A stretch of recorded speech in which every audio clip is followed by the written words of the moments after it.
Alexander the Great, a man whose army swept across Asia and extinguished the bright light that was the Persian Empire. A man who ushered in a new era of history called the Hellenistic period, one that would be defined by the dominance of Greek and Macedonian cultures, was ultimately set up for success by his father.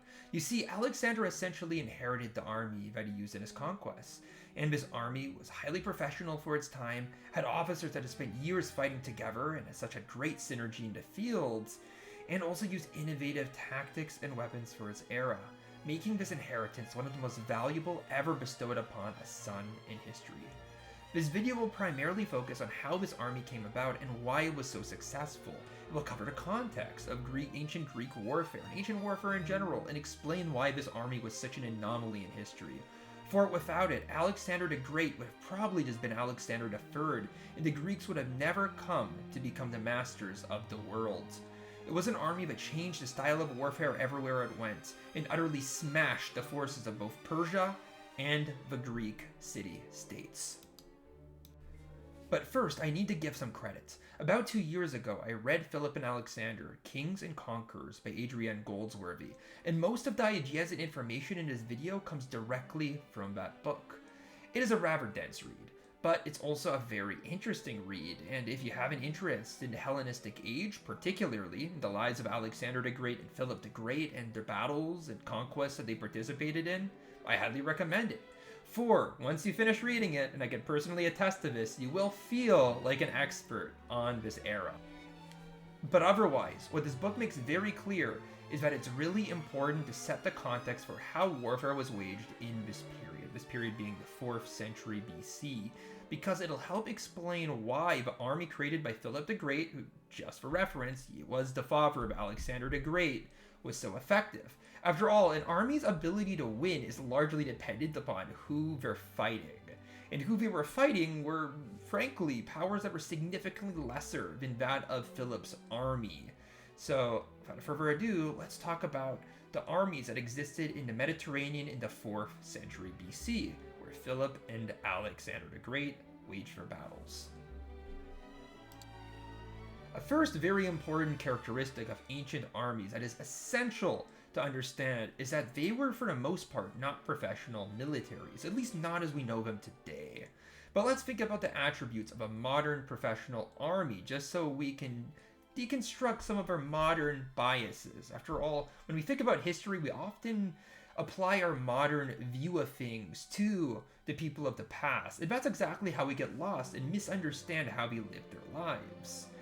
So firstly, a first obvious characteristic of a professional soldier, at least a modern one, is that they are soldiers year-round. They sleep in barracks. They spend the time that they're not fighting, drilling, training, getting new training, working on their equipment, working on military infrastructure, bonding with their mates and their officers. And as such, these soldiers are, in theory at least, although probably doesn't always happen, but in theory they are constantly getting better at what they are doing, or at the very least, they are refreshing those skills so they stay honed and sharp. Now, in contrast, the overwhelming majority of ancient soldiers were not professionals. In fact, they were people that fought for merely one season. There were exceptions, though, like the Spartans. But the Spartans had an entire slave state built around keeping their army in the fields.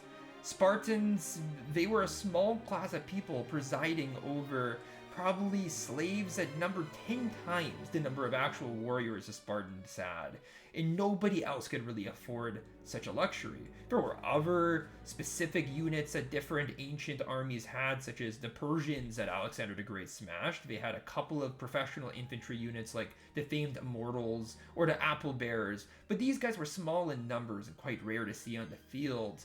And of course, the late Roman Republic under Gaius Marius introduced a professional army that was uniformly equipped and armed and all that. But again, these guys were rare exceptions, and Philip the Great was one of the first people to come out with what was essentially a fully professional military, so it gave him a humongous edge on the field of battle. Now, what most ancient soldiers were regular people who went to war for about a season. You know, the ancient Assyrians were famed for this. You would fight during the summer, you would plant your harvest in the spring, and then you would come back in the fall and you would harvest your crops. Now, your rural lifestyle kept you fit, it kept you in shape, and the Assyrians made sure that their people were well armed and drilled and all of that. It was part of their culture. But ultimately, such people were not professional soldiers. They were not anywhere close to professional soldiers. Greek hoplites, right? The famed men of the city-states, the people that broke the backs of the Persians at Marathon, at Plataea.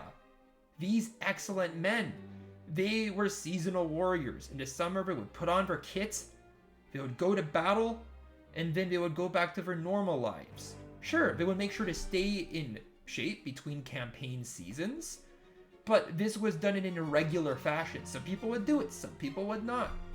Can you imagine the type of disadvantages that such men would have against a professional army? It should be quite obvious. But speaking of the Greek city-states, because their armies were assembled primarily from citizen soldiers, this force would also encompass a very wide range of ages. I mean, accounts of, ancient accounts, primary sources, speak of a hoplite phalanx containing men all the way from the ages of 16, 18, young boys, to people in their 60s with wispy beards and stiff joints. It would be literally everyone. But also, these forces were not uniformly armed at all. Most ancient armies were a bring your own equipment affair. So of course the middle class and upper classes, they would be armed to the teeth, but the poor classes would come with about nothing other than the shirts on their backs, maybe a sling, maybe some javelins, maybe a dagger or two, and probably no armor beyond a helmet if they have one passed down through the generations. And that creates a massive problem because every nobility had a different way of fighting, and it largely depended upon their cultures. For example, the nobles of Persia would for the most part fight as cavalry. That's why the Persian cavalry was considered elite. It was an elite force, well armored, well trained, well disciplined. And you can imagine this, right? Like a middle class or upper class person destined for a military greatness, destined for a military career, would be a person who has probably private tutors, private riding lessons, someone who is able to buy excellent equipment and all of that, someone who's able to afford a good horse, all of these things, right?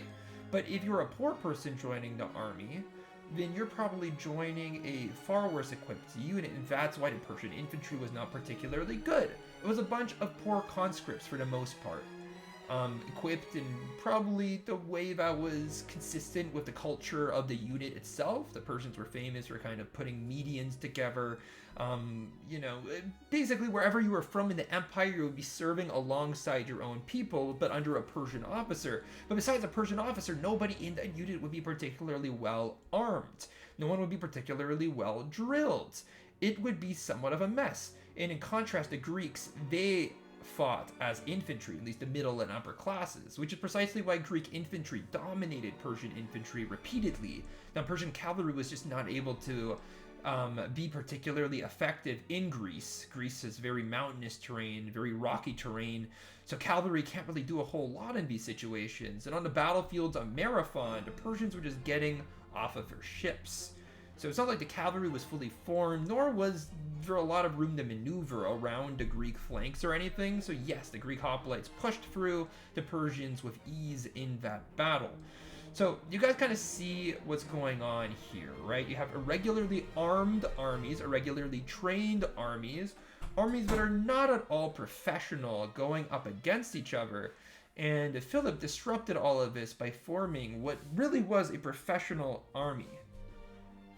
So just to summarize previous points, ancient armies for the most part were not professional. They were also very discriminately armed in the sense that the wealthy would come in fully equipped and the poor would come with probably nothing but some javelins or a sling or a dagger or something like that. Otherwise, these armies were not training together for the most part. They were just assembled hurriedly for a season, typically the summer of course. And they would probably have a couple of weeks of training together, go out to battle, get it done, and then come home back to whatever profession they would typically do. There were some professional units, just like the Sacred Band of Thebes, stuff like that, certain mercenary units. However, those were rare in between, and the majority of troops were just seasonal warriors.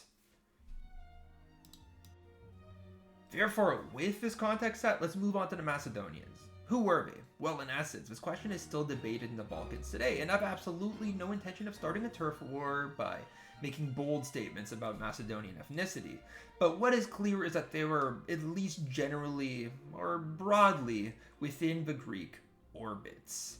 But simultaneously, Macedonian civilization was highly influenced by other Balkan people. People like the Epiros, the Thracians, the Dacians, and even Scythians and Celts who occasionally migrated into the region. So it's clear that the Macedonians were quite different from the ancient Greeks, particularly in Upper Macedonia. You see, Macedonia ethnically is very split between the north and the south. But what is clear as well is that the Macedonians did bear some resemblance to the Greeks. And the greatest, evidence of that is that the Macedonians did compete in the Olympic Games. And the Olympic Games, the ancient Olympics, were entirely restricted to people that were considered Greek to compete in. So ultimately, this is quite evidence that the Macedonians were considered Greek by others, but kind of like a strange northern breed of Greeks. People on the periphery of Greek civilization. People of a strange political tradition and history. But also, linguistically, the Macedonians, we're not entirely sure whether they spoke something that was very similar to ancient Greek or not. Like, some ancient authors claim that if you spoke Macedonian, a person that spoke a Greek dialect could understand you perfectly well. Other ancient authors say that ancient Macedonian was unintelligible to the majority of Greeks. And frankly, I don't have the expertise to weigh in on that. But what is clear, though, is that the Macedonians were heavily influenced by the Greeks. It did exist within this sphere, in that Philip would use this influence greatly in his administration. Now, tangibly, right, beyond culture, like the physical things that really altered Macedonian society and made it different than the Greeks is that they had a hereditary monarchy, and one for a really long time. Like, you see, yes, Athens did have a king at one point. Syracuse periodically had tyrants. The Spartans, they had two kings. But the Macedonians, they had a single king, and they all came from the same family, the Argead dynasty. And this had been going since 808 BC, all right? It was a very, very, very, very, very long-lived tradition of succession of this one family just going in and out. So this political tradition was deeply entrenched in its society. Macedonian kings, they were also polygamous, which was quite strange for Greek people. In fact, Macedonians themselves were not polygamous, only the king was, and this allowed the king to forge political alliances with other Macedonian families, as well as with foreigners. I mean, Philip the Great would basically marry a bride from every culture he conquered in order to kind of entrench those people as part of his empire and to build important alliances with some of the top political families in those tribes or in those cities, wherever they might be. So this was used as a tool, but this would simply not be possible, these type of blood tie alliances with really any other type of Greek person. Simply wouldn't be a thing. Obviously, if you're a sole monarch also, you can act much more decisively than people that had to defer to a council. I mean, even like a Spartan king could not enact reform with just a snap of his fingers, but the Macedonians could. Now, because they were a kingdom with an aristocracy, they also had a lot of like blood nobles type. Kind of consider them like knights, like medieval knights. And this was one of the reasons why the Macedonian aristocracy, they fought as cavalry. And we're going to go back to a previous point here, because the majority of other Greek aristocrats, they fought as hoplites, they fought as infantry. And this is a really important difference because, frankly, in ancient warfare, cavalry typically did not fare particularly well as like this decisive instrument of warfare. Now, I am sure people will slaughter me in the comments for this. Yes, the Parthian horse archer were very effective. The Huns, they dominated the Romans with effective cavalry tactics. I'm not saying cavalry is useless by any means, but ancient riders didn't have stirrups, okay? They had no stirrups. They had far less ability to stay mounted when like an impact hits the mount. So charging a infantry formation head first, like a medieval knight did, it would not have been possible for an ancient cavalryman. Like even the Macedonians, famous for using lances in warfare, they would not do this. You could not charge a blocky infantry formation head on. You can like dart in, and if the guy is kind of like out of line, you can like slash at them or something. Or you can charge for rear, where we're not as strong. But you can't hit them in the front. Okay, and this made the Macedonians fare rather poorly against other Greek states in battle. Like generally, we did not do that well. The Macedonian Empire actually just decreased and decreased and decreased as the years went on, to the point where when Philip inherited it, there wasn't a whole lot left. But anyway, I digress. The Macedonians, they fought as cavalry. It was all part of his kind of his blood nobility that was tied to a king. That's why they were called the companions. They were basically the royal courts, right? The king with all of his knights, his dukes, all of those types of people on horseback following him into battle.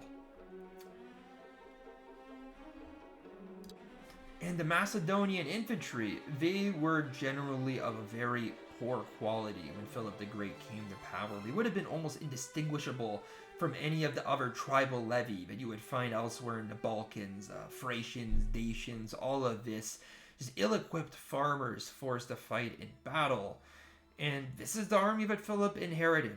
Some excellent cavalry and some very poor infantry, especially compared to the other Greek states, which tended to have almost no cavalry, but very good infantry. Philip also had another problem with his inheritance of this kingdom. You see, his brother, right, the guy before Philip, or rather, well, technically Philip did end up killing this guy's son so he can take power, but you know what, that was a very, very short intermittent period. This was the guy before Philip, and his name was Perdiccas III. And he went to war against the Illyrians. And if you haven't heard about the Illyrians, there's a reason why. They were hardly some ancient powerhouse, but they were the people that inherited, or rather inhabited, what we call modern-day Albania. And they were a battle-hardened people, famous for piracy, famous for being excellent raiders. These people did have ambitions in the area to enrich themselves and raid whoever was considered weak. And this Illyrian king had gone into Upper Macedonia and has kind of broken off a chunk of territory there.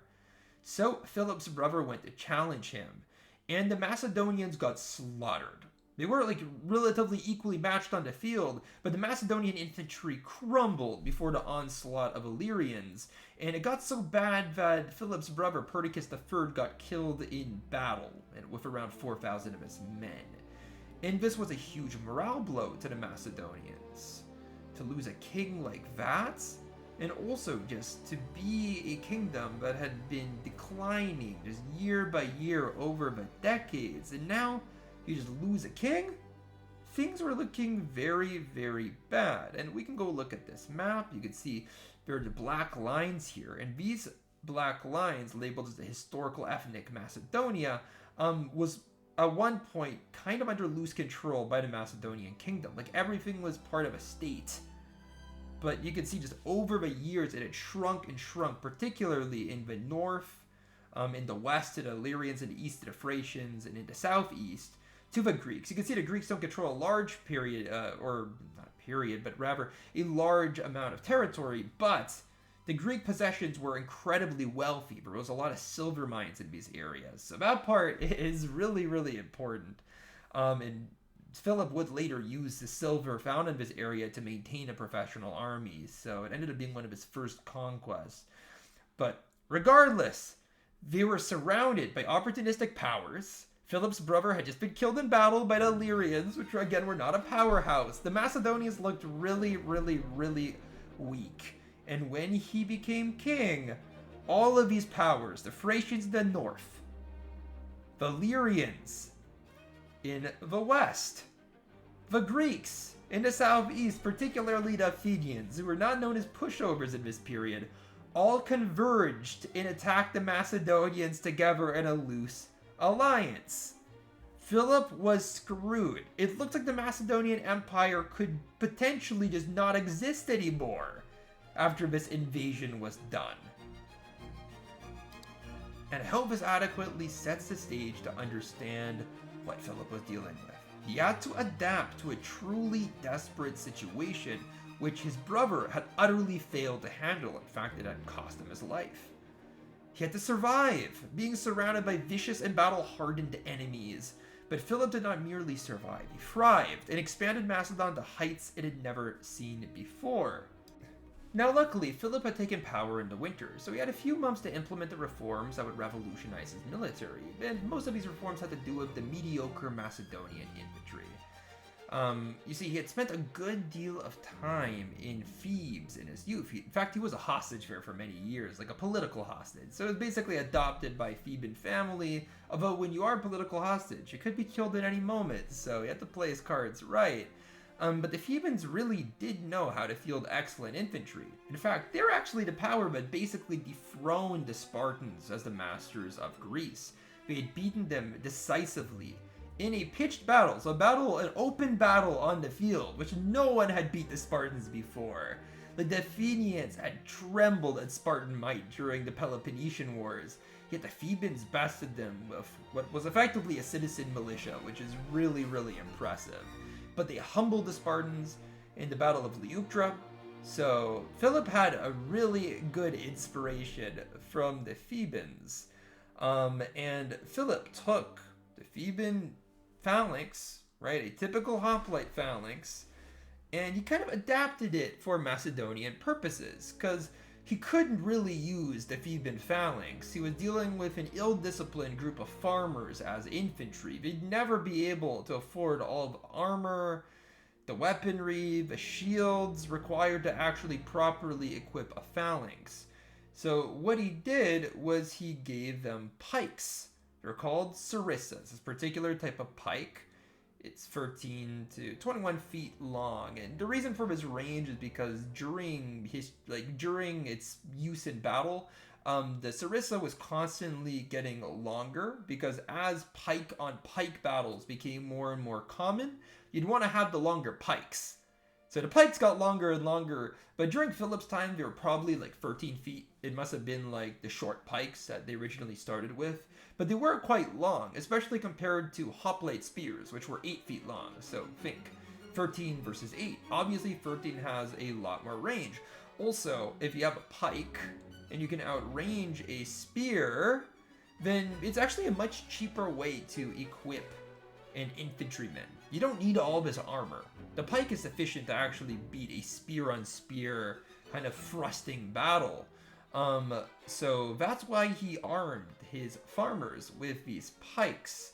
He also made these pike phalanxes much deeper, so you have a lot more momentum when pushing through, because when bodies of spearmen that are in shield wall formations kind of push into each other, it's kind of a matter of like who can apply more pressure and topple the other person over.